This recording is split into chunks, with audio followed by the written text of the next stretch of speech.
Bom, acho que já podemos começar aqui, né? Já deu hora. Quem quiser entrar mais tarde, aprovamos a entrada aqui. Bismillahirrahmanirrahim. Bom, antes de começar a aula de hoje, que é a aula 5 de jurisprudência, só vou responder algumas perguntas e falar de alguns assuntos que a gente, né, recebe e acaba discutindo algumas vezes. Uma das irmãs aqui perguntou sobre a higiene pessoal e vestimenta de mulher, como a mulher é vista no Islã. E, no caso, a pessoa trabalha na área de saúde e atende o público, né? Misto, homens e mulheres. Bom, para começar, uma coisa de vez, né? Sobre a questão de higiene pessoal, sim, né? O Alcorão e a Sunna, ela fala bastante sobre higiene pessoal. Ela é muito importante, inclusive a pureza física, higiene pessoal, ela é um dos pilares da fé. Então, não pode um muçulmano ignorar essas instruções de higiene pessoal, não combina com um crente, não combina com um ser humano, né? A higiene pessoal é muito importante. Como é feita a higiene, procedimento de higiene, a gente, né, na, nas aulas específicas para isso, vamos discutir sobre a higiene. Agora, sobre vestimenta e vaidade, né, sobre esse assunto da mulher. Esse assunto, na verdade, o Alcorão e a Sunna, eles são bem imparciais nessa questão de gênero entre homem e mulher. Então, os requisitos, né, são os mesmos para homens e mulheres. Agora, a forma de aplicação ela é diferente por causa também da natureza humana diferente, né, de cada pessoa. Mas a vaidade ela não é proibida, né? Bem ao contrário, a pessoa tem que se cuidar, cuidar da saúde, cuidar da aparência. O que é proibido é chamar a atenção, né? O que não pode é a gente fazer por causa dos outros. O que importa é a gente não sempre se importar como os outros olham para a gente, né? Porque o que importa é só provar mais pessoal aqui. O que importa é o nosso interior, né? O que importa é o lugar que Deus olha para nossas intenções, nosso íntimo, e a gente será julgado por isso. Agora, em questão de vaidade, de aparência, de beleza, todo mundo tem o direito de aparecer da melhor forma, né? Apresentável possível, mas sem exagero, né? Agora, sobre as regras de vestimenta, a gente vai ter, né, aulas que falam exatamente sobre isso, né? Que parte homem e mulher tem que cobrir. Agora, por exemplo, sobre o uso de véu, então, isso não é questão para mulher, isso aqui é para homem e mulher, né? Homem também muçulmano não pode usar, por exemplo, shortinho, não pode mostrar nada, né, acima dos joelhos, não pode mostrar nada embaixo do umbigo, até para fazer natação tem que usar uma roupa adequada, não pode usar nada que pode seduzir. Os homens, inclusive, têm mais regras de vestimentas, né? Um homem muçulmano é proibido usar ouro e é proibido usar seda, né? Então, os requisitos, regras não são apenas para reprimir mulheres, não, são regras que têm até uma finalidade social também, né? E por quê? Porque muitas pessoas não têm condições de usar roupas de marcas que você pode, tem condição de usar. Então, às vezes, uma pessoa que trabalha o dia todo para conseguir né, se vestir bem, e você vai lá e ostenta com uma maquiagem exagerada, você ostenta com marcas desnecessárias, né, que às vezes não tem nem qualidade, mas simplesmente paga pela marca, ou simplesmente a pessoa sempre está obcecada pela moda e sempre quer acompanhar as tendências, isso é proibido? Sim, é proibido, porque a ideia de se vestir é simplesmente se cobrir. A ideia de se vestir não é se exibir, não é ostentar, não é mostrar que você tem mais condições do que os outros. Então, roupas, por exemplo, com tecidos de seda, ouro para homens é proibido. Agora, a mulher pode usar seda e ouro? Pode, né? Não tem problema nenhum. Porque geralmente até os homens no passado, eles usavam tudo que tinha até para agradar a mulher, né? Comprava sempre as melhores roupas para elas, melhores acessórios, porque a mulher gosta disso, né?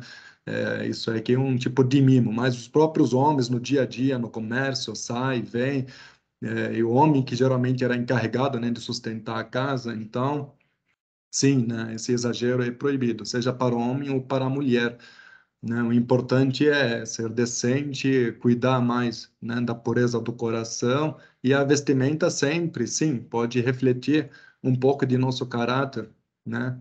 Agora, se vocês verem, vou só abrir aqui um versículo do Corão, que Deus fala, né, o Corão é uma linguagem sempre na segunda pessoa, é Deus falando com o profeta, né, Deus falando com Muhammad, sallallahu alaihi wasallam.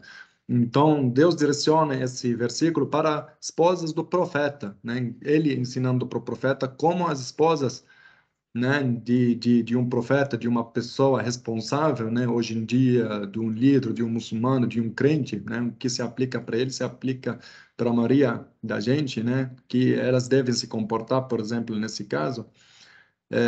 Então, Deus fala, ó esposas do profeta, vós não sois como as outras mulheres. Por quê? Porque tem mais responsabilidade, vocês são um exemplo, vocês são um modelo para a sociedade, um modelo para seguir, um exemplo para seguir, né? Então, as exigências de vocês sempre são maiores. Se sois tementes, não sejas insinuantes na conversação.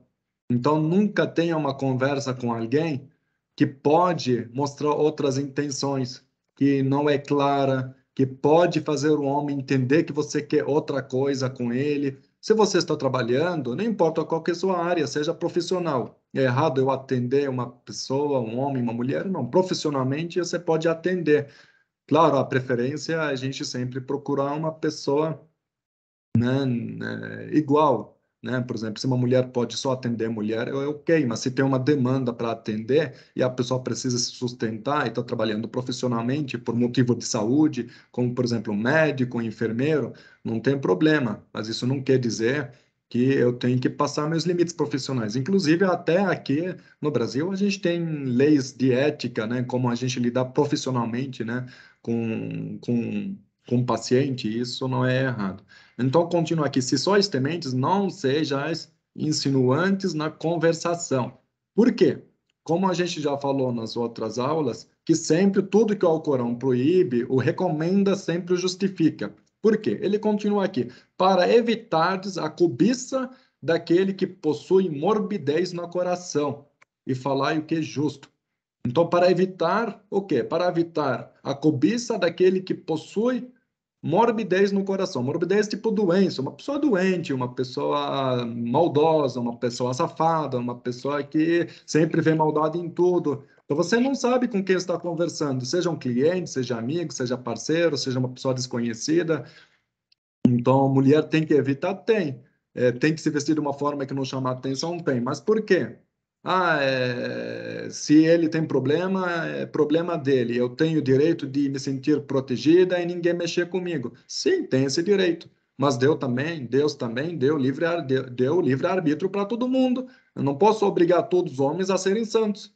Então, eu me protejo. Da mesma forma que eu tenho direito de viver segurança na minha própria casa, né? E se eu deixar a porta aberta, isso não justifica que alguém pode entrar me roubar porque estou de porta aberta. Mas não é por isso eu durmo de porta aberta. Então, sempre a gente tem que tomar os cuidados, né? Tomar o cuidado de se prevenir, isso não quer dizer que se eu deixar a porta aberta, eu estou dando direito para o ladrão me roubar, certo? Então, depois, com o tempo, a gente vai, né, falar com um pouco mais sobre isso. Se vocês verem no mesmo capítulo, né, 2 versículos para frente, só para você ver que Deus não diferencia, né, o tratamento entre homem e mulher. E, inclusive, o Alcorão é o único livro sagrado, único livro religioso que sempre, quando direciona qualquer discurso, sempre direciona para os dois sexos, dois gêneros, seja homem e mulheres. Então, não fala, vocês, em geral. O não generaliza quando vai usar, né, um termo em plural, sempre usa o masculino, como na língua portuguesa, né? Então, sempre é usado homens e mulheres, direciona na segunda pessoa para homens e mulheres, né? Então, continua aqui no próximo versículo, aí Deus fala assim, quanto aos muçulmanos e às muçulmanas, não fala só os muçulmanos, sempre, ó muçulmanos e muçulmanos, ou crentes e as crentes, ou fiéis e as fiéis, sempre.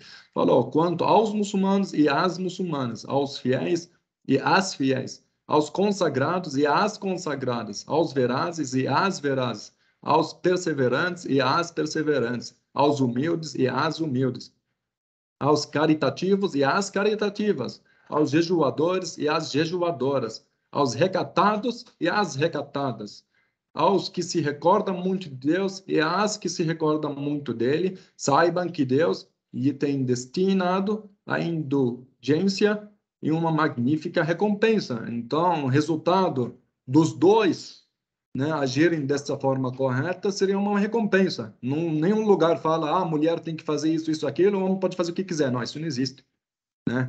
Isso não existe. Deixa eu ver aqui se tem mais coisa.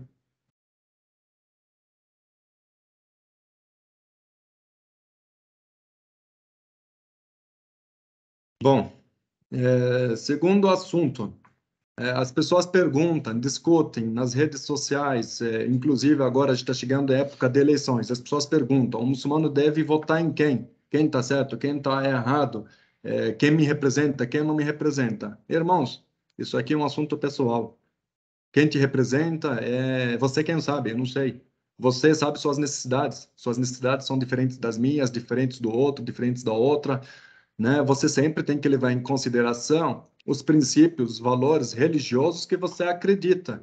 Agora, a gente vai falar que tem alguém que vai representar a gente 100%, isso nunca vai existir. Vim falar para mim, eu voto no fulano porque é honesto, né? O outro é corrupto. Mas, pelo amor de Deus, gente, isso aqui não existe. Todo mundo é corrupto, não existe político honesto.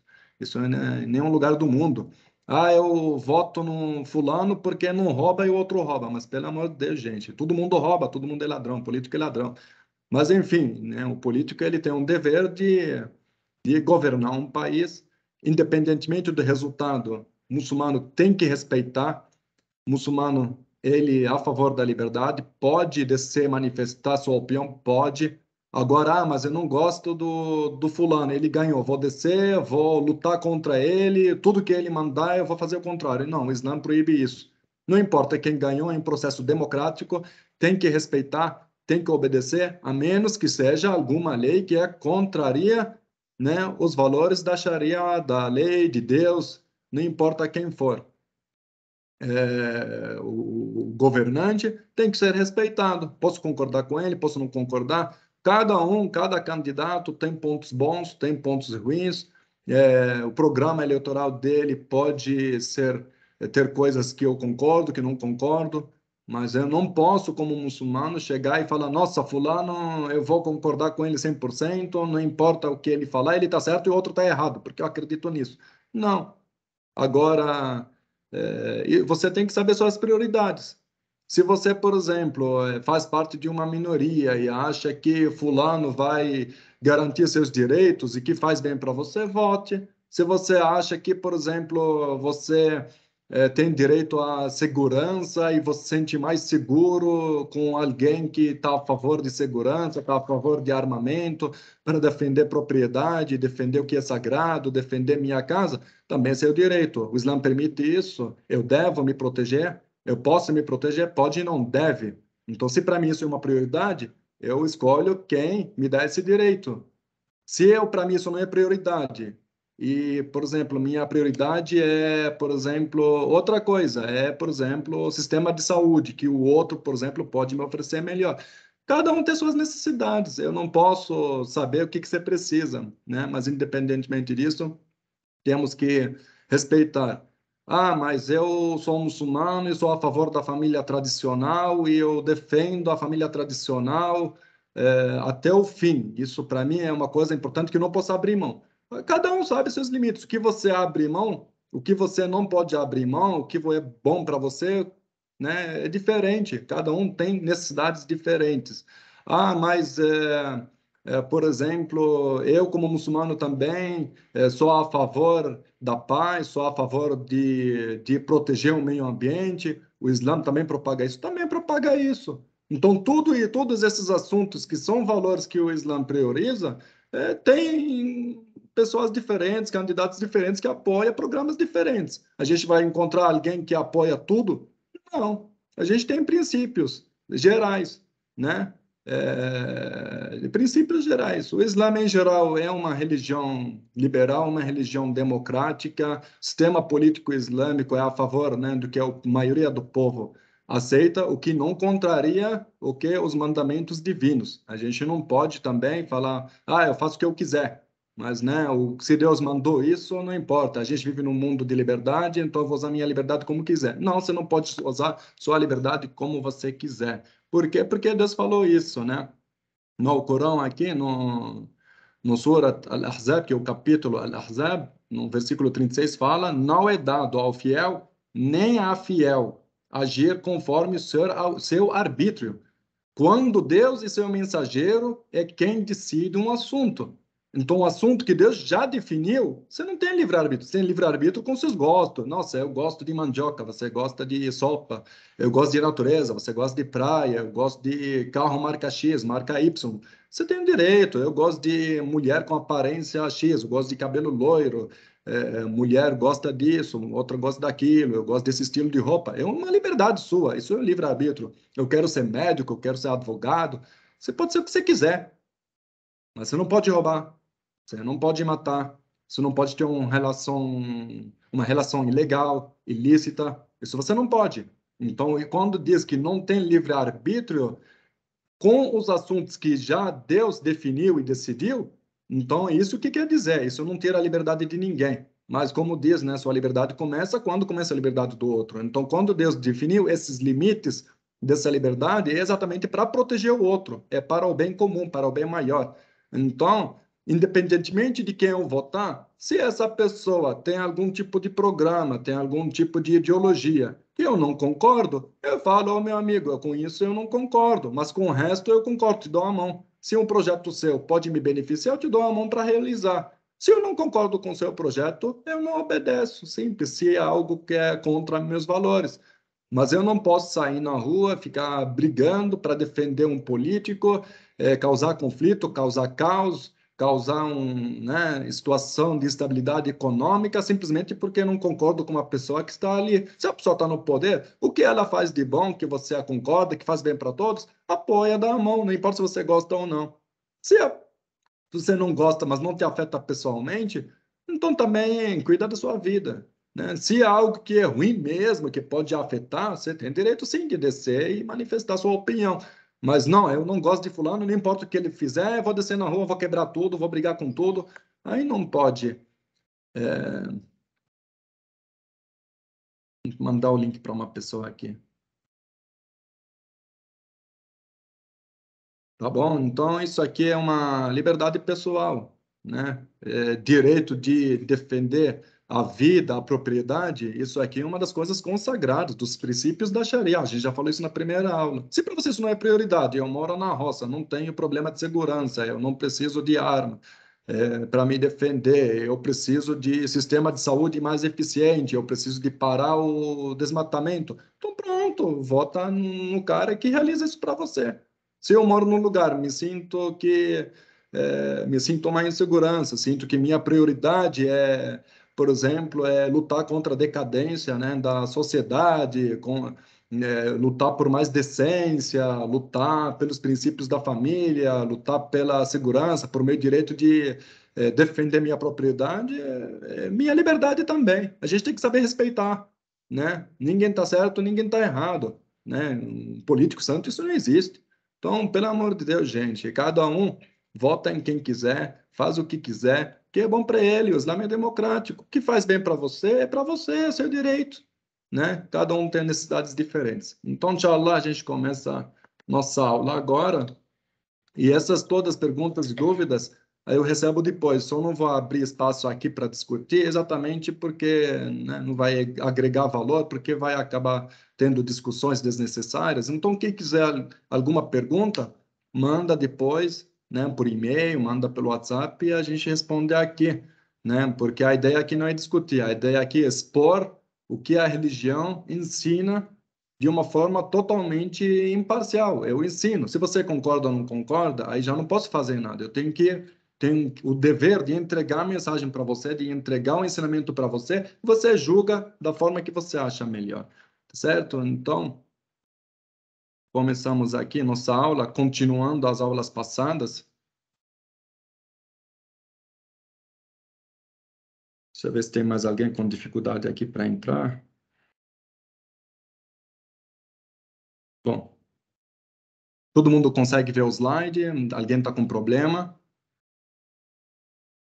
Se alguém tiver algum problema de não visualizar o slide aqui, é só me avisar, o microfone está liberado. Se está tudo ok, aí vou só desligar os microfones aqui. Está tudo ok, então. Podemos começar? Tá tudo preto para mim. Tudo preto? Tá a tela Para preta. mim também.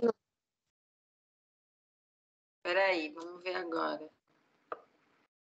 Para mim tá normal. Agora apareceu. Maravilha. Mas alguém tem problema para ver? Tá tudo verde, né? Inshallah. Irmão, você tem um slide por PDF, né, Abu Bakr? Sim. Inshallah. Então, Bismillahirrahmanirrahim. Aula 5. Só encerrar, fechar os microfones aqui. Vamos lá.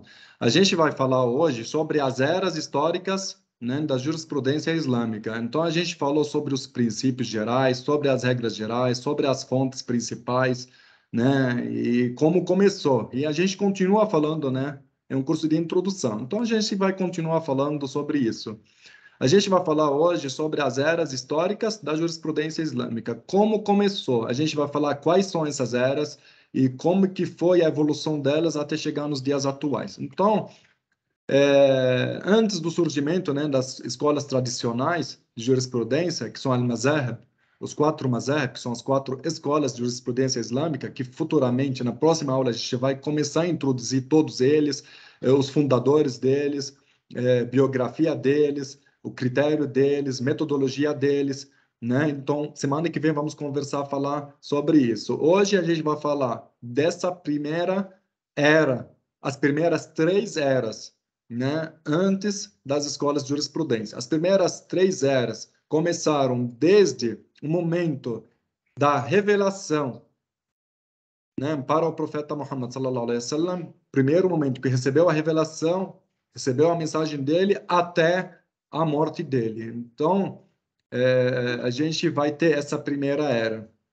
Então, depois que foi fundada, né, as escolas de jurisprudência depois, a jurisprudência em si, como termo, fiqh, ele foi oficialmente considerado como uma disciplina independente, disciplina nas ciências islâmicas. Só que na época do profeta ainda as coisas eram mais simples, mais básicas, era simplesmente as pessoas agiam de uma forma mais inocente, então tinha amor pelo profeta, por Deus, o que Deus mandava, fazia, o que não sabia como fazer, perguntava ao profeta, como que faço isso? E fazia, era mais simples, mas não tinha não tinha nada complexo. Por quê? Porque quando o islamismo começou tudo na Arábia. Então, a maioria das pessoas iniciantes no Islã, na época do profeta, tinha a mesma cultura, a mesma língua, todos eram árabes, o profeta entendia, né, a cultura deles, o idioma deles, então não tinha muita necessidade de ciências para filosofar ou inventar,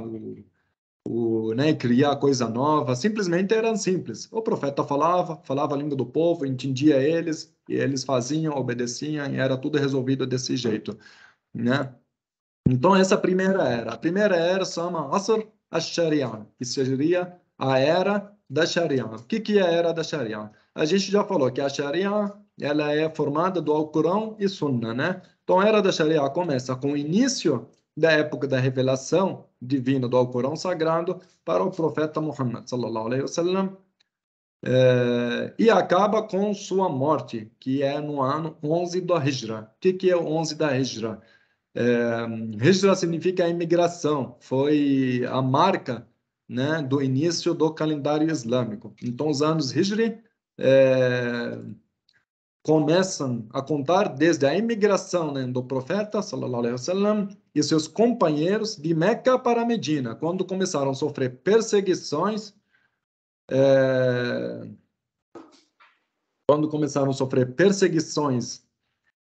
em Meca, pelos próprios povos árabes que não aceitaram a mensagem, então acabaram emigrando, fugindo para Medina e fundaram um Estado Islâmico em Medina, né, que o governo justo, bom, com os valores da Irmandade, os preceitos do Islã, foram muito bem recebidos pelo povo, né, da cidade da Medina, e começou o Islã lá. Foi fundada a primeira mesquita, né, do profeta, foi fundado, né, o governo islâmico, e foi aí que começou. Então, essa data, né, ela marca o início do calendário islâmico. O calendário islâmico é um calendário lunar, então o ano tem 12 meses, cada mês ele é formado do ciclo completo lunar, né, que começa sempre com a lua nova e outro mês começa na próxima lua nova. É uma média de 28, 29, raramente 30 dias, né? Então, isso depende do ciclo da lua.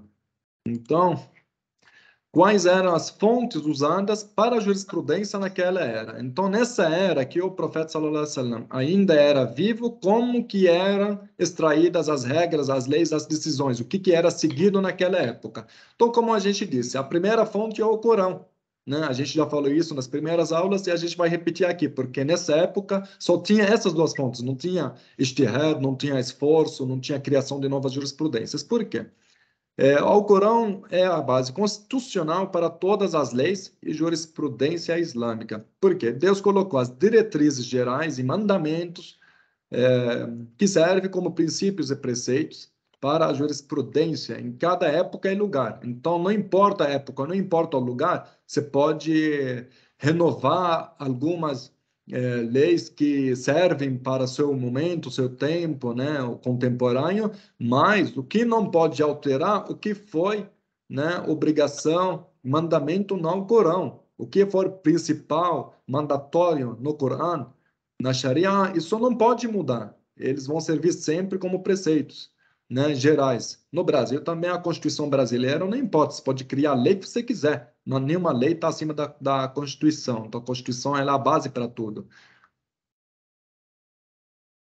Então, eles servem para todo lugar. Então, todos os mandamentos do Alcorão são considerados leis imutáveis, leis que não mudam, não pode mudar. Nenhum ser humano tem direito de mudar, de alterar ou de opinar sobre elas, porque são leis que na base delas, Deus criou o mundo, né? Deus criou o mundo, o universo é regido por leis de físicas, de metafísicas, leis divinas, que se qualquer coisinha errada pode bagunçar o mundo todo. Então, todas as leis que Deus ordenou no Alcorão são leis que fazem parte das leis universais que Deus colocou no mundo, no universo, na natureza, leis do humano, né, que fazem bem para a natureza humana. Não cabe a ninguém chegar e opinar, eu acho que isso aqui não concordo, isso aqui eu acho rígido, isso aqui eu acho demodé, atrasado. Você não tem direito. Se você não acredita, é porque você não tem uma doutrina firme no coração, não tem fé e não acredita que realmente isso faz bem para você. Então é melhor, antes de você procurar estudar o Alcorão, a Sunna, vai fortalecer a fé, pesquisa a Aqida, pesquisa a doutrina, ver se realmente você concorda com isso, ver se realmente essa doutrina é o que você acredita. Senão, não adianta você vir depois sem ter fé 100% nessa doutrina e vir depois opinar sobre os mandamentos do Alcorão e inventar coisa de sua cabeça, seguir o que quiser. Ah, não posso seguir o que quiser? Não, não pode seguir o que quiser. A partir do momento que você faz parte de um grupo, a partir do momento que você declara sua fé de um livro, de uma doutrina, de uma religião, você não pode falar, ah, eu vou opinar sobre isso. Se você acredita que o Alcorão foi revelado por Deus, e que tudo que ele mandou é obrigatório, você não tem direito de opinar, não. Você não tem fé na Aqida, né, que é na doutrina islâmica, ninguém está te obrigando a seguir o Corão. Você não pode vir dizer para mim, ah, isso eu concordo e o outro eu não concordo. Você não tem esse direito. Então, a segunda fonte usada para a jurisprudência nessa época, né, do profeta que, sallallahu alaihi wasallam, que era vivo, é a Sunna. O que é a Sunna? A Sunna é a tradição do profeta. Então, ele que mandava naquela época. Não tinha necessidade da gente inventar algo, tentar descobrir se isso pode, se isso não pode, tomar decisão. Por quê? Porque, como a gente falou nas primeiras aulas, como nós muçulmanos acreditamos, que tudo que o profeta ensinava era por inspiração divina, não era porque ele achava certo, ele achava errado. Claro, ele tinha sabedoria da vida, mas mesmo assim, ele não deixava a própria opinião dele vencer, estar acima, né, do mandamento de Deus, ou da inspiração que Deus inspirava direto no coração dele, do que o próprio anjo Gabriel, né, transmitia para ele de uma forma direta. Então não era, nossa, eu faço o que eu quiser. Não posso fazer o que eu quiser, né? Então até o profeta, sallallahu alaihi wasallam, ele nunca opinava por vontade própria, sempre por vontade de Deus, sempre em nome de Deus, sempre o que Deus revelava para ele. Então, por isso mesmo, então os primeiros muçulmanos confiaram, né, no julgamento do profeta em todos os assuntos, deixavam tudo na mão deles, né?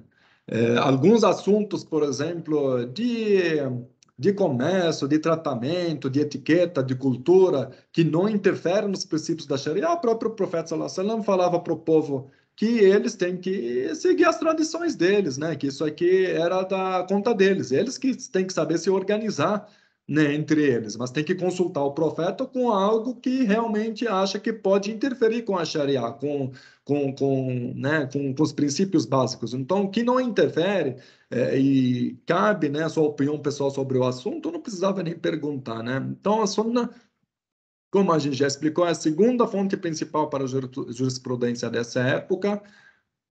Todas as decisões do profeta sobre qualquer assunto eram respeitadas, obedecidas, e também, futuramente, todas essas decisões serviram e continuam servindo como fonte inquestionável para a jurisprudência. Então, hoje em dia, não importa o ijtihad, né, que é o esforço que você tem para criar uma nova jurisprudência para qualquer assunto, não pode contrariar essas duas fontes, que são o Corão e a Sunna. Isso não é aceitável e não tem direito de opinar sobre esse assunto.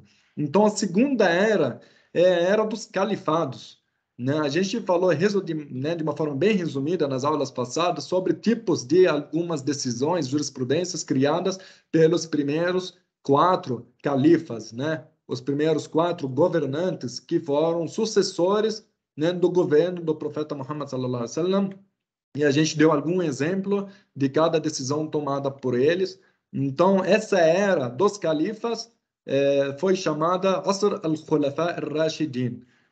Quer dizer, o califa é o sucessor. Al-Rashidun, o que significa Al-Rashidun? Al-Rashidun significa os guiados. Mas por que os guiados? Porque eles tinham o coração mais puro da sua época, eram as pessoas, os companheiros mais próximos do profeta sallallahu alaihi wasallam em sua época, são as pessoas que mais passaram tempo com ele, tinham mais nível de espiritualidade, de moral, de ética, de índole, de caráter, de justiça, eram pessoas iluminadas, tinham alto nível de discernimento, então por isso que são chamados, né, al-Khulafa ar-Rashidun, que sejam os sucessores, os califas, né, guiados ou iluminados.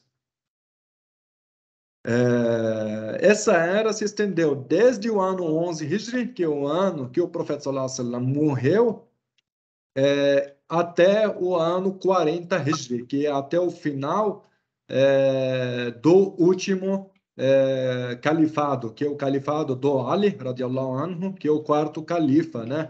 Quem quiser entender um pouco mais, uma história bem resumida sobre esses califados, na nossa página do Facebook, não está no YouTube, está no Facebook. A gente teve um seminário, né, de 4 seminários sobre cada um, né, a história de cada um desses califados. Então, quem quiser acompanhar um pouco mais, pode ver depois. E se Deus quiser, nas próximas aulas e próximos módulos, a gente vai ter módulos só de história islâmica. Então, a gente vai se aprofundar mais sobre história, sobre política, né, sobre conflitos, sobre decisões, né, de cada época, de cada governo, de cada época, né, cada governo central islâmico até nossos dias atuais. Mas isso não é o objeto de nosso estudo e nossa pesquisa hoje.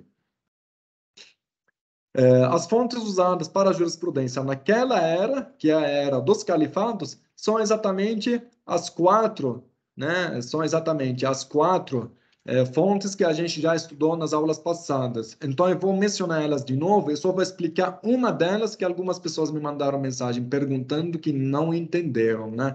Então, a primeira fonte é o Corão, a segunda fonte aqui é a Sunna, que a gente acabou de falar agora, o que são. Terceira, que gerou algumas dúvidas para alguns, que é a opinião dos sahabas.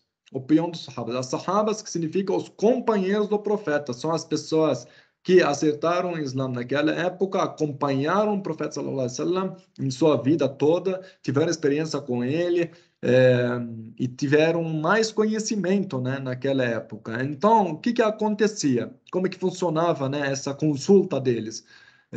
Era um processo democrático. Então, qualquer assunto que tinha dúvida, isso pode, isso não pode, não tem ensinamento claro sobre isso. Então, juntavam todos os companheiros, todos os sábios disponíveis naquele momento, naquela época, e discutiam esse assunto, né? Discutiam esse assunto que não tinha referência nem no Alcorão, nem, né, na Sunna, na tradição direta, algum hadith direto, né, algum ditado direto do profeta. Então, esse processo esse método se chama ijma'. Ijma' significa aprovação da maioria, né? Então, quando todos os sahabas, né, os companheiros consultados, tinham uma opinião igual e tinham uma decisão por unanimidade em todas as questões, né, discutidas, então era aprovado, né, essa opinião deles por ijma', né, por maioria absoluta, e servia também essa opinião deles como uma fonte legislativa, fonte para a jurisprudência. O ijtihad é que o esforço, né,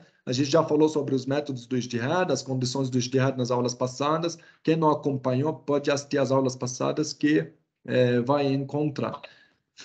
Quais são os principais juristas dessa era? Então, essa era dos califados, dos sahaba, tinha alguns homens, alguns companheiros que eram responsáveis, dedicavam a vida inteira deles para juntar os ensinamentos do profeta, as decisões do profeta, né?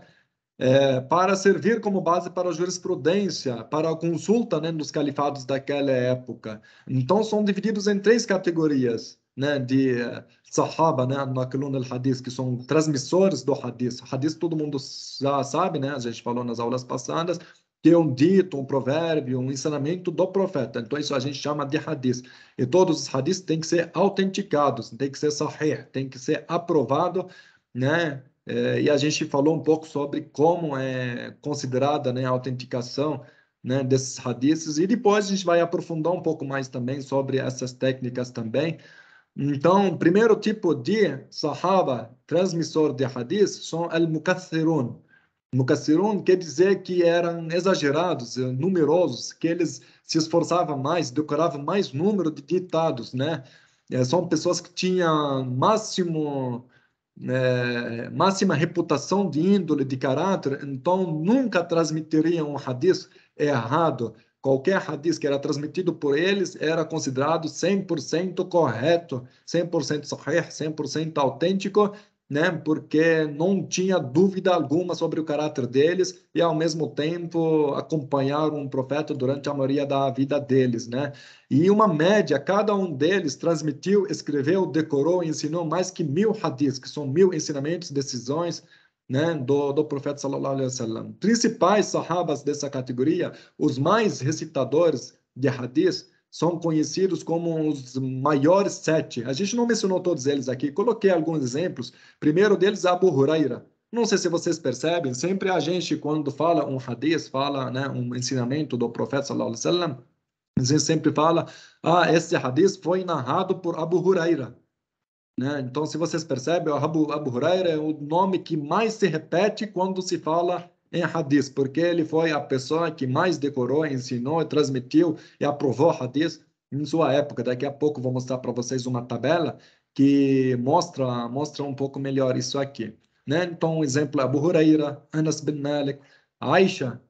O título da Aisha, mãe dos fiéis. Aisha, radiallahu anha. Aisha era bint Abu Bakr, filha do Abu Bakr, que era o primeiro califa depois do profeta, e ao mesmo tempo era esposa do profeta Muhammad sallallahu alaihi wasallam. Depois da morte do profeta, como ela era a esposa mais jovem, né, que casou com ela depois da morte da sua primeira esposa Khadija, então como acompanhou o profeta mais tempo, e era mais jovem, então ela era responsável de transmitir todos os hadiths e ensinamentos que ela conhecia do profeta, porque convivia com ele na casa dele, para todos os outros sahabas e companheiros. Então, Aisha era uma mulher forte, uma mulher muçulmana e um exemplo para todas as mulheres seguir, né? Ela era a maior líder da sua época, era obedecida por todos os homens, respeitada por todos os homens, exatamente porque pelo conhecimento, pelo caráter que tinha, que herdeu, né, do próprio profeta. Então, ela é considerada a mãe dos fiéis, porque todos os homens fiéis que vieram depois do profeta sallallahu alaihi wasallam aprenderam com ela. Ela foi a mãe de todos, ela foi a professora de todos, né? Uma mulher digna, respeitada, um exemplo de uma mulher muçulmana, né? Aqui, o segundo tipo era al-mutawassitun, que são os intermediários, né? São aqueles companheiros que transmitiram um número intermediário de hadith, né? 200, 300, 500, né? E tem os principais dessa categoria, Abu Bakr as-Siddiq, radiallahu anhu, Abu Bakr, que é o primeiro, né, califa, Salma, que é uma mulher também que era muito crente, muito iluminada, muito sábia. Ela também foi uma das maiores transmissoras do hadith, que tinha um papel muito grande também para a gente ter essa sabedoria, o conhecimento que tem hoje em dia. Osman bin Affan, radiallahu anhu, também, que foi o terceiro, né, califa, ele também é entre os maiores transmissores do hadith, né, e que acompanhou o profeta também, sallallahu alaihi wasallam, em sua vida. Jabir bin Abdullah, aqui bin. Tá? Então, são todos esses nomes das pessoas, dos companheiros mais importantes, né, que acompanharam o profeta sallallahu alaihi wasallam em sua época. A gente vai ter aula e um módulo depois só para estudar a vida deles, a biografia deles, o exemplo deles, para servir também de gente, né, como exemplo de ética, valores e preceitos para a nossa vida também. São todos muito importantes também.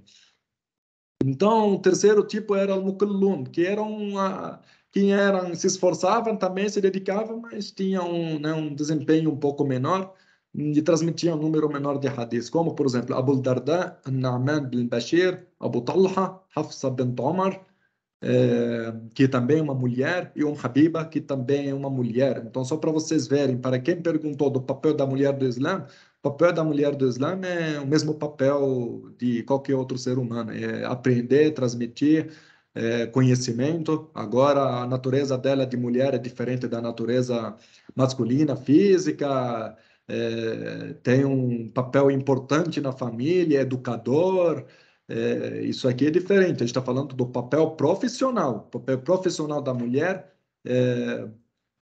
ele é esse: a mulher é obrigada a aprender, a ensinar, igual como qualquer outro ser humano. Aqui uma tabela, peguei ela em árabe, mas fiz uma tradução, que são os 11 sahabas mais famosos na transmissão do hadith, que mais transmitiram o hadith na história. Então, como a gente falou, né, o Abu Huraira, o nome dele existe em todo lugar. Abu Huraira, radiallahu anhu, teve 5.374 hadiths, histórias, contos, narrações decoradas, memorizadas, né, resultado da sua companhia, né, do profeta, e retransmitiu esse conhecimento para as próximas gerações. Então, ele teve um papel muito grande da preservação da sunna, da tradição profética. O segundo é o Abdullah bin Omar, com 2.630 hadiths. O Anas bin Malik também, 2.286 hadiths.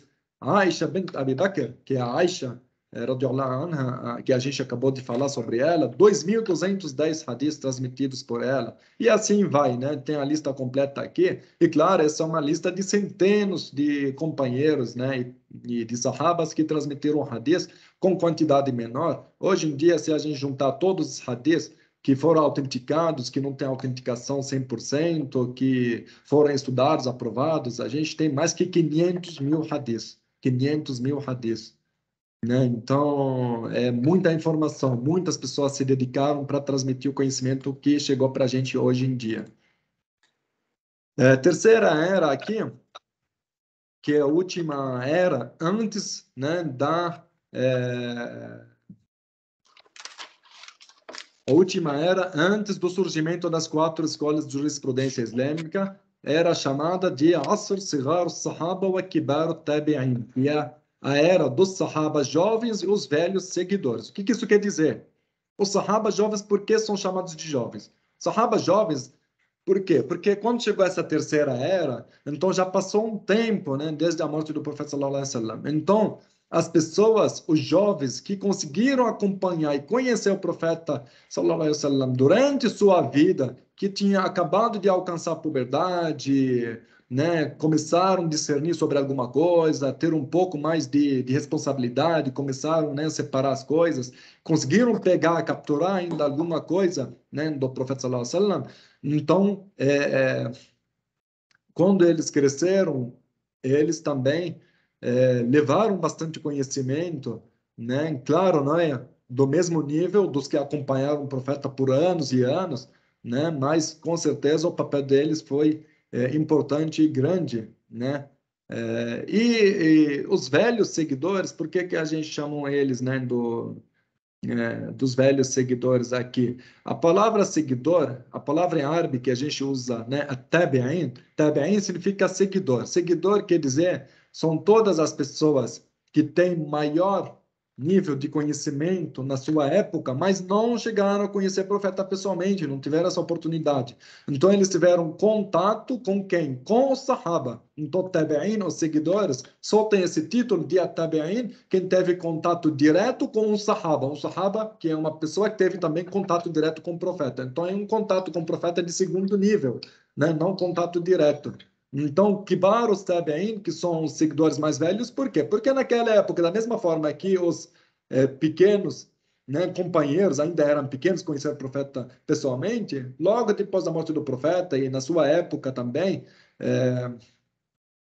quem era seguidor dos companheiros daquela época e conhecia os ensinamentos do profeta por meio dos seus companheiros também, então já estavam, né, com uma idade mais velha. Então, quando chegou essa era aqui, eles já eram mais velhos, né?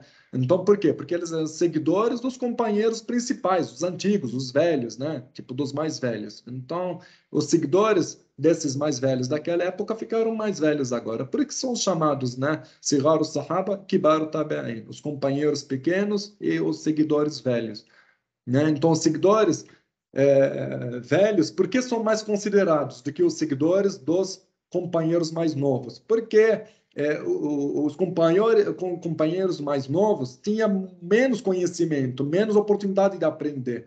Então, os seguidores dos companheiros que já eram mais velhos da época do profeta sallallahu alaihi wasallam e acompanharam ele por mais tempo, sim, a palavra deles, a opinião deles é levada mais em consideração, né? No mesmo nível dos companheiros diretos do profeta que eram mais jovens. Então, são colocados, né, aqui nesse mesmo nível, né? Bom, eu resumi o mais rápido possível aqui. Semana que vem a gente vai começar a falar das escolas de jurisprudência, que é a próxima era. A próxima era é a era da profissionalização da disciplina. A disciplina foco, a disciplina jurisprudência começou a ser ensinada de uma forma mais profissional, começou a ter faculdades, escolas que estudam as ciências islâmicas. Alguns sábios se dedicaram mais para aprender mais sobre o Alcorão, sobre motivos de revelação, começaram a criar critérios, técnicas para a interpretação. Outros se dedicaram mais para as ciências do Hadith, que são mais para interpretar e entender, criar critérios para interpretar os próprios ensinamentos do profeta. Então, cada sábio se dedicou para uma ciência. Com o tempo, teve, né, o Ulum al-Kalam, as ciências do Kalam, que é um tipo de filosofia para tentar explicar a Aqidah, né, que é a doutrina islâmica para pessoas que não tinham origem muçulmana ou árabe, de culturas diferentes. O Islã começou a se expandir muito, muitas pessoas que não eram muçulmanas, que eram até de países cristãos, judeus ou até pagãos, que começaram a entrar no Islã, começou a se expandir. Então, teve necessidade de profissionalizar essas ciências, exatamente para enraizar a fé nessas pessoas e também não permitir que as ideias novas desse novo pessoal que entrou se enraizar dentro do Islã e alterar ele também. Isso é muito importante, porque o Islã tem que continuar puro, sem influência exterior, né? e, ao mesmo tempo, foi uma época que teve muitos conflitos. Então, as pessoas também, cada geração que passava mais longe, né, da época da morte do profeta Muhammad sallallahu alaihi wasallam, começou as pessoas a enfraquecer na fé, a ganância começou a tomar lugar no coração das pessoas, começou brigas e luta pelo poder, teve conflito, teve guerra. Isso existe em qualquer lugar, em qualquer cultura, em qualquer história. Aqui a gente não vai estudar sobre isso agora. A gente vai ter aulas, se Deus quiser, apenas sobre a história islâmica. Eu já falei para vocês. A gente vai ter aulas sobre todos os impérios, califados que existiram, né, no passado, até o último Império Otomano. A gente, inclusive, pode até depois consultar apenas especialistas em história para ter apenas aulas de história, seminários de história. Mas eu estou contando de uma forma resumida, né, porque da necessidade de profissionalização dessas disciplinas. Então, quando a gente começou a ter esses conflitos, precisava de mufti. Mufti, o que seria um mufti? Mufti é um cargo que era um cargo mais alto de uma autoridade no governo islâmico naquela época, que ele tinha o papel de recolher os estudos de todos os sábios, usar as evidências de todos os sábios, é como se fosse o Supremo Tribunal aqui, né? Pode dizer isso. Então ele tinha o papel de fazer tudo isso, recolher tudo isso e com certeza usando sua própria história, né, experiência, conhecimento, para emitir uma fatwa. Fatwa significa uma decisão sobre um assunto. E esse cargo existe até hoje em dia, que é o cargo mais alto de jurista em qualquer país islâmico, que é um cargo hoje em dia até cargo de ministro, né, em todos os países que seguem a lei islâmica, tem um Ministério de Assuntos Religiosos, que é formado, né, por um conselho de religiosos que representa todas as opiniões religiosas. Ele tem um cargo mais alto que o mufti, que é um nível até de ministro hoje em dia, que ele sempre tem a decisão final em qualquer assunto baseada, né, nessa consulta de todos os outros. Então, essa necessidade, esse conflito, essa cumplicidade, esse multiculturalismo que começou a ter nessa época de crescimento do Islã, teve a necessidade, sim, de criar disciplinas oficiais separadas para cada tipo de ciência. Hoje em dia também, quem faz faculdade de ciências islâmicas estuda tudo isso, terminou a faculdade, pode fazer tecnólogo, bacharelado, terminou, você pode fazer especialização, depois pode fazer mestrado, doutorado, especializado em cada uma dessas áreas. Pode fazer um doutorado só de origem de pilares de jurisprudência, pode fazer um doutorado só de interpretação de certo tipo de versículo. Então, você pode se especializar em tudo. E hoje em dia, quem quiser estudar,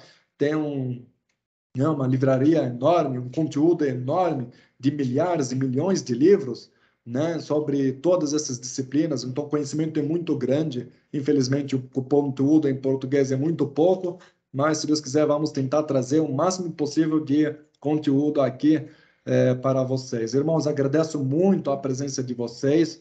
Eu vou abrir o microfone rapidinho, só para quem tem pergunta do que eu falei da aula, do que eu comentei no início, perguntas sobre política ou dúvidas que não têm a ver com a aula, mas são dúvidas religiosas, não pode perguntar aqui, porque atrapalha o tempo de todos. Podem depois mandar por e-mail, por WhatsApp, e a gente responde. Quem tem pergunta apenas sobre o conteúdo dessa aula, desse slide, dessa apresentação aqui, já liberei um microfone aqui. Quem quiser pode abrir o microfone e perguntar.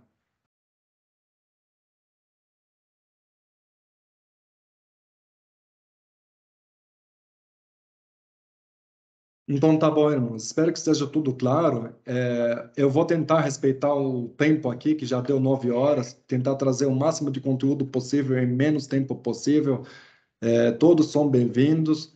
Quem tiver qualquer dúvida, qualquer pergunta, nossos canais também de contato são abertos. Eu vou mandar também o link da pesquisa de satisfação. Sejam livres de opinar de uma forma muito aberta. Aqui a gente recebe todas as críticas sem discriminação nenhuma, de coração aberto. O objetivo é melhorar e transmitir o máximo possível, né, da melhor qualidade possível de conhecimento, né, de qualidade. Sempre em parceria também com a Cielbra, que sempre oferece esse apoio para a gente, né, também da estrutura, de profissionalismo, de tudo, né, sempre agradeço parceira deles, ajuda deles por causa disso também. Então, nossos corações sempre estão abertos. Mais uma vez, agradeço a presença de todos e assalamu alaikum wa rahmatullahi wa barakatuh. Obrigada, Mark. Obrigada, Salam. Bem-vindos.